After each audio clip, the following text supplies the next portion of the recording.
now.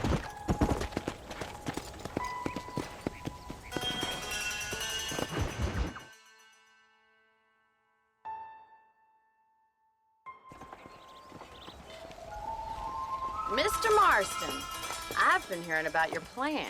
Have you, Miss McFarland? Yes, from Lee Johnson, to settle here and build a life for yourself. I'm afraid those aren't my plans. See, I already have a life.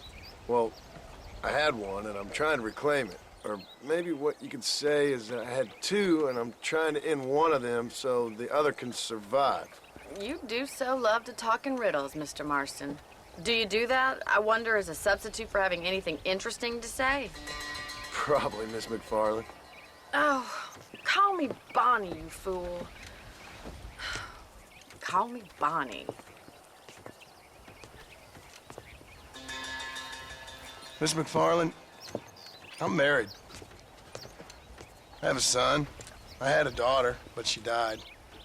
Years before that, I rode in a gang. We robbed banks, trains, held people ransom. We killed people we didn't like. Bill Williamson was in that gang. Now, if I don't capture my former brother in arms, great harm will befall my family. Now, I don't suppose any of this is very interesting to you, but I hope it explains why I wasn't so eager to talk about it. No, I do understand. I had no idea. You poor man. Even in this new country, memories don't really fade. My father was an illiterate Scot born on the boat into New York. He never saw his homeland, but to hear him talk about it, you'd imagine he only ever ate haggis and wore a kilt. And he hated the English for what they had done to his great-grandparents that he'd never met. People don't forget.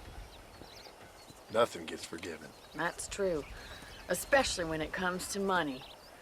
And you know, even now, after all his labors, my father's debts are still terrible. I worry every day about us losing the ranch. It would kill him. My father died when I was 8 years old. His eyes were, well, let's just say he was blinded in a bar fight south of Chicago. My mother died during childbirth. She was a prostitute, and he was her, well, I don't know what he was.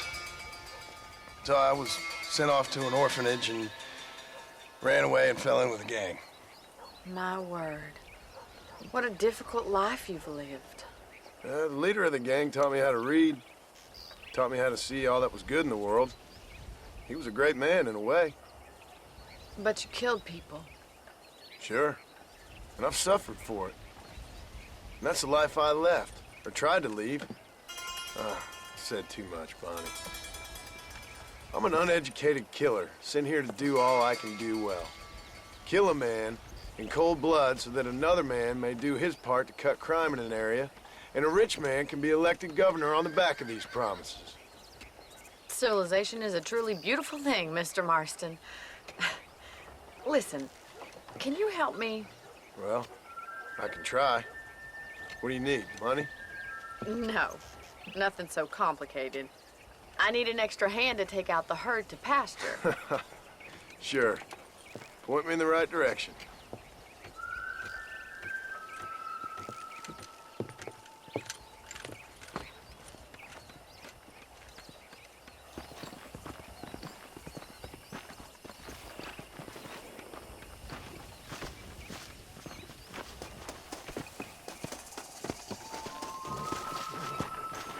Right. Are you ready to learn how to herd some cows? Come on! Thank you for telling me all that back there. It must have been hard for you. Hope you understand now why I've been playing my cards somewhat close to my chest. I didn't know you had a wife and child. Then again, I don't think I ever asked. They're lucky to have a man like you. I ain't so sure about that, but thank you. Come on, boy. Hi. Easy now. Easy. That's it. Stay behind them, Mr. Martin. Nice job, Mr. Martin. He's got it! Whoa, whoa! Herd the cows down the road. Pretend you know what you're doing. Ain't that hard, is it? Slow up. Come on, you dumb heifer. Easy. Get right at them. Driving this way. Slow down.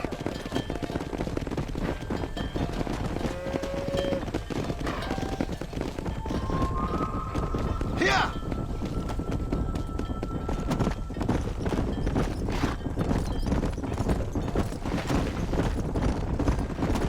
Slow it up now.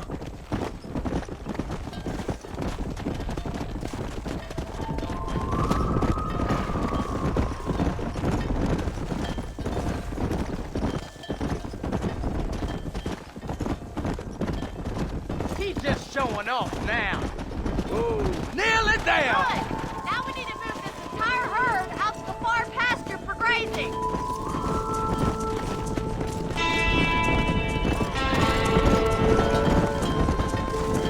Whoa there.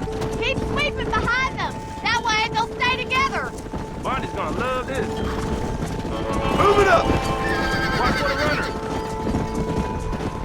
Keep going, Mr. Marston. Doing great, Mr. Marston. Stay with him. Keep the herd together now. Keep it tight now. That's a big herd for your first time.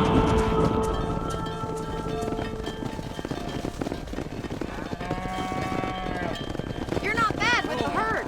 Ranching might be your true calling, Mr. Marston. Either that or you were a cow in a past life. Thank you, Miss McFarland. I'll see you later. I have work to do back at the ranch.